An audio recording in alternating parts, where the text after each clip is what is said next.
Welcome to of the record. ధర్మాన్ని కాపాడుతాం, శాస్త్రాన్ని పరిరక్షిస్తాం అని చెప్పే టీటీడీ సంప్రదాయాల్ని మర్చిపోతోందా?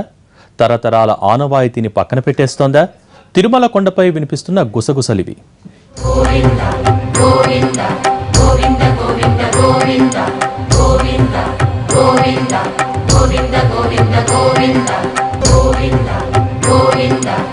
కొండపైకి వచ్చే అధికారులకు టీటీడీ ఓ ప్రయోగశాలగా మారిందన్న చర్చ జరుగుతోంది.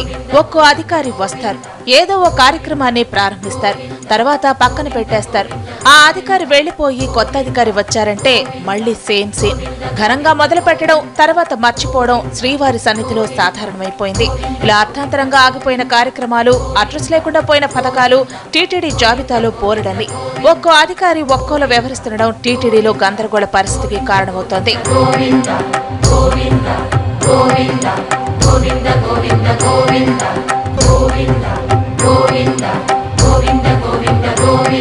భక్తుల ఇంటికే శ్రీవారి పేరుతో గోవింద కళ్యాణం, శ్రీవారి ధర్మరథాలు కార్యక్రమాలను గతంలో ప్రారంభించారు. కొన్నాళ్లకు కళ్యాణమస్తు పథకానికి శ్రీకారం చుట్టారు. తర్వాత కొండపై అధికారులు మారారు. టీటీడీకి ఆర్థిక భారమవుతున్నాయని తర్వాత ఆ పథకాన్ని ఆపేశారు. కొత్తగా మనగుడి అంటూ అట్టహాసంగా మరో కార్యక్రమాన్ని ప్రారంభించారు. చూస్తుంటే ఈ పథకము అటకెక్కినట్టే కనిపిస్తోంది.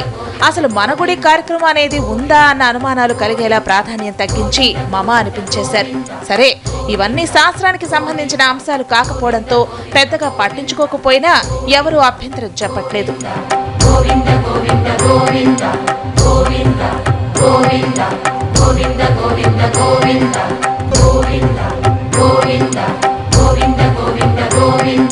ఇక అసలు విషయానికి వస్తే 7 కొండలపై 2003లో తీవ్రమైన వర్షాభావ పరిస్థితి ఏర్పడింది. దీంతో జలాశయాల్లో నీరు పూర్తిగా అడుగంటిపోయింది. వెంకన్న దర్శనానికి వచ్చే భక్తులు నీటి కోసం నానా కష్టాలు పడ్డారు. ట్యాంకర్ల ద్వారా తిరుమలకు నీటిని తరలించాల్సి వచ్చింది.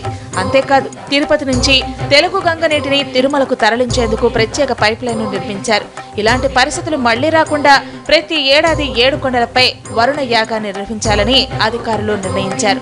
5 రోజుల పాటు పార్వేటి మండపం దగ్గర ఎంతో నియమనిష్టలతో వరుణ యాగాన్ని నిర్వహిస్తారు ఋత్వికులు. యాగ ఫలితమో మరేంటో తెలియదు, కానీ అప్పటి నుంచి 7 కొండలపై వర్షాలు బాగానే కురిసేవి, జలాశయాలు నిండేవి.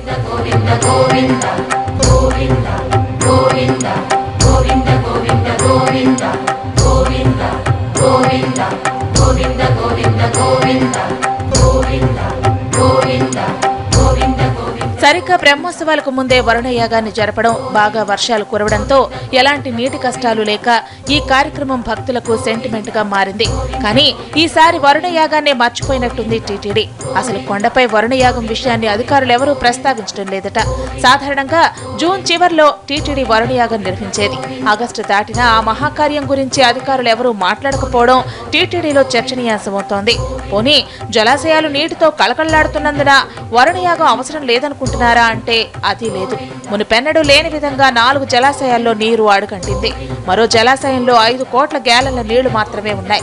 వీటితో మరో నెలన్నర మాత్రమే నెట్టుకు రావచ్చనేది వాటర్ వర్క్స్ అధికారుల లెక్క.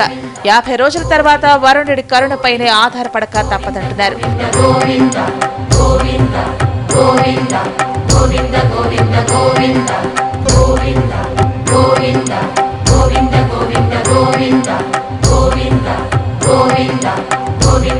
టీటీడీ అధికారులు ఈ మహాకార్యాన్ని మర్చిపోయారా, లేకుంటే ఆర్థిక భారం పేరుతో అటకెక్కించారా అన్న గుసగుసలు వినిపిస్తున్నాయి. ప్రస్తుతం టీటీడీ అధికారులు 2 బ్రహ్మోత్సవాల నిర్వహణపైనే దృష్టి పెట్టినట్టు తెలుస్తోంది.